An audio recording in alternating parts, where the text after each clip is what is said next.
Hello, friends, and welcome back to Stories About Entitled People. WTF would he try a write-up for being late once due to traffic, and you called as well? Steve needs to learn how to treat people. Happy employees, happy boss. Don't mess with your team.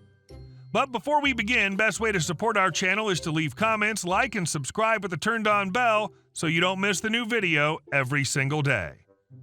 Here we go. Revenge for attempted write-up. So I got a side job as a float dialysis nurse in a clinic. I picked up this job because that region was desperately in need of a nurse who would be able to work at different work starting hours ranging from as early as 3 a.m. to as late as 9 a.m. I picked the job because the recruiter offered to pay me a $10K sign-on bonus. Unfortunately, the relatively new staff float manager, Steve, was not a healthcare manager. He was a former restaurant owner whose restaurant had shut down during COVID. I was scheduled to work 2 to 3 times per week for 12-hour shifts. Sometimes I woke up as early as 2 a.m. to open clinics. Most people won't do that, but I was used to working such hours. Steve often made errors in the monthly scheduling of staff to work certain clinics in that region, but the float team decided to give him some leeway because he was new to the industry. Steve once again made a schedule error on a particular month, and even while I was on vacation, called me and pleaded with me to kindly cover for some days the next week, even though I was supposed to be off on those days. Because of his desperation, I decided to do him a favor. I was scheduled to work a particular clinic at 7 a.m. about 3 times a week. On my first day going to work in that clinic, I got stuck in traffic on my way to work and had to arrive at about 7:30 a.m. I called the clinic ahead to let them know the situation. Remember, I was not supposed to work on that day, but it was simply me doing Steve a favor. When I arrived at that clinic, the charge nurse was pretty angry with me for arriving late, even though I'd called ahead and informed them of the situation. Unknown to me, she reported my lateness to Steve. After working throughout that week and covering all the clinics, Steve begged me to cover while cutting my vacation short. I got a call from Steve summoning me to the float office. I didn't know why I was being called, but I went over to see him. When I arrived, he told me the charge nurse of the clinic reported my lateness to him and recommended that I be written up because I was not there at 7 a.m. Steve then pushed a write-up document to me and notified me that he was writing me up for lateness. I tried to hide my shock and explained the entire situation about calling the clinic to notify them of my lateness prior to 7 a.m. I also reminded him that I was actually doing him a favor by cutting short my vacation to cover for the emergency. He said he was sorry, but had to write me up. It seemed like he was trying to establish himself as an authority because he was new to the industry and needed to add a few notches to his belt. I asked him if he really was going to write me up for this. He said, "I'm sorry, but you leave me no choice." I smiled at him and said, "It was nice working with you, Steve. I quit. Good luck filling my position." It was at that moment that Steve realized he had messed up. The company had spent 6 months trying to find a nurse who would fill that position before I accepted it. My words made Steve realize how much he had messed up and made a very reliable employee just quit a position that had been extremely difficult. Also, my quitting was going to make him look bad before management because he was just new on the job and had already lost 1 employee. Steve tore up the write-up sheet and told me, "Okay, please, can we just forget about everything that just happened? Forget about this write-up and forget about this conversation. I really need you right now because it's almost winter and clinical staffing needs are rising." I replied politely, "I'm sorry, Steve, I quit. Have a nice day." Steve asked me not to leave and began to actually beg me to stay. I understood how bad it would look on him because the position had been transferred to him by management. The former float pool manager was a Filipina who was one of the sweetest ladies I've ever met. She managed and grew the float pool team successfully for 2 years. And just 2 months after handing it over to good old Steve, he just lost 1 reliable employee in a crucial position. I felt sorry for Steve, but since he tried to screw me over, I was going to do the same to him. I stood up, took my stethoscope from the locker, and left the building. This was back in the fall of 2021. A few months later, I called a fellow nurse who still worked on the float team and asked about Steve. They said he'd been fired. I smiled widely at the news. And our second story. Per the policy, you need to pay. I had the unique displeasure of working in customer service over 7 years. My longest job was at a bowling alley in a mid-sized town. It was the high-end bowling alley in the town and thus attracted some pretty entitled people. I got pretty good at zoning out their dumb requests and simply complying. Backstory.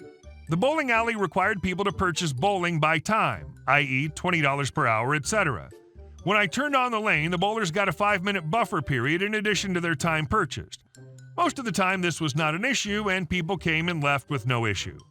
Upon request, however, people could get an extra 15 minutes for free in the case of a mechanical issue or large groups that were in the 8th frame or higher. I bet you can imagine where this goes bad. Main story. So one day, a family that consisted of a dad, 2 daughters, and mother came in and started a tab with 1 hour. We let them open tabs since we had servers and food service too. The kids were younger, but I'd seen this dad in the bowling alley before as he played in one of our leagues. He was one of those just snobby-looking bowling guys with a rolling bowling bag beat up with bowling balls and huge belly that seemed to go hand in hand with the pro bowlers that came to this alley. He'd scammed a lot of free stuff from us before, and we'd actually been warned about him as employees. Fast forward an hour, and his time is almost up when all of a sudden I hear a large crash. It was the sound that a bowling ball makes when it hits the sweep that wipes the pins off the lane.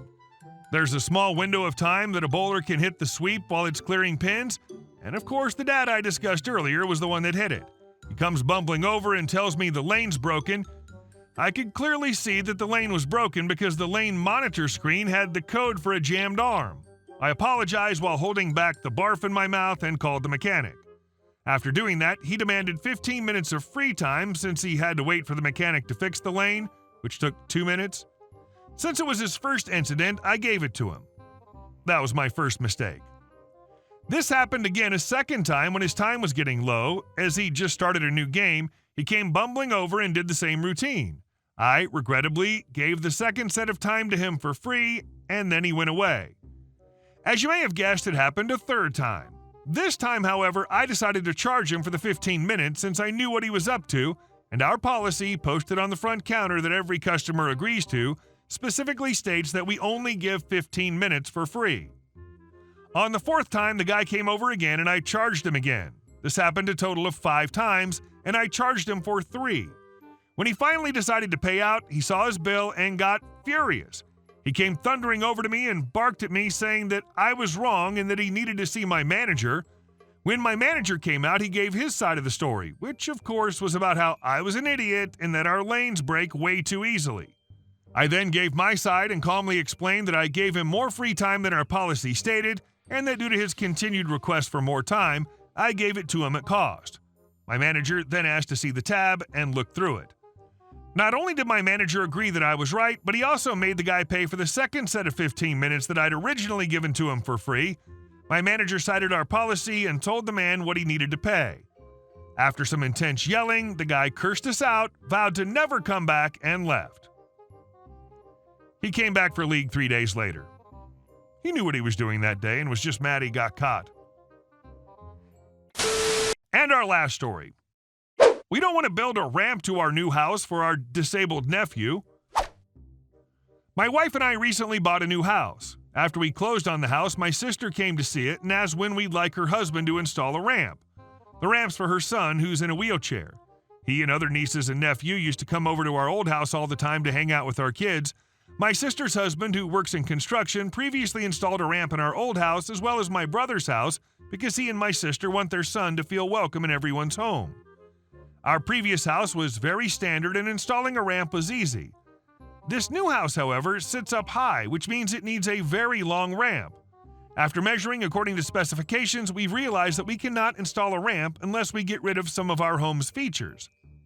Our front yard is a tiered garden. It's my wife's favorite feature as she's an avid gardener. We probably would not have bought this house if not for the garden, as we had our eye on another. If we built a ramp leading to the front door, it'd cover the majority of the tiered garden. The only other option is the side door. We don't have a back door. The side door, however, leads directly into the driveway that goes up alongside the house to the garage in the back. If we built a ramp in this area, it would make the driveway too narrow for many of our vehicles. We have very limited parking on our street, so we'd basically lose half our driveway parking.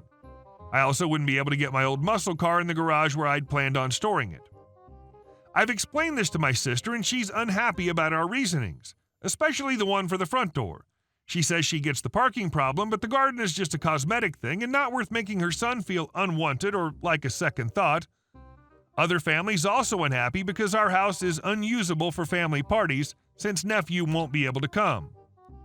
We do family parties on a rotating system between me and my brothers since we're the only ones with big enough homes. I said we could do the family parties out in the backyard in the summer. It's big and has a lot of trees and a large canopy area where we can put some nice outside furniture and barbecue. The garage also has a bathroom that's accessible, so it shouldn't be a problem for nephew to come so long as everyone hangs out outside. They think it's unreasonable because it'll be too hot to stay outside the whole time and people will need air conditioning. If they go inside to cool down, nephew will feel left out. My brother also doesn't like that the burden is now on him to always host, especially since he'll have to host Thanksgiving and Christmas, which are the most hectic holidays. It's your home, OP, not theirs. Yeah, it sucks the nephew's handicap, but why should you have to get rid of the garden you specifically chose the house for or block your parking? They didn't pay for the house and they don't live there. If they really want to visit, they can figure something out. Hey guys, thank you all for watching the video. I'll see you in the next one.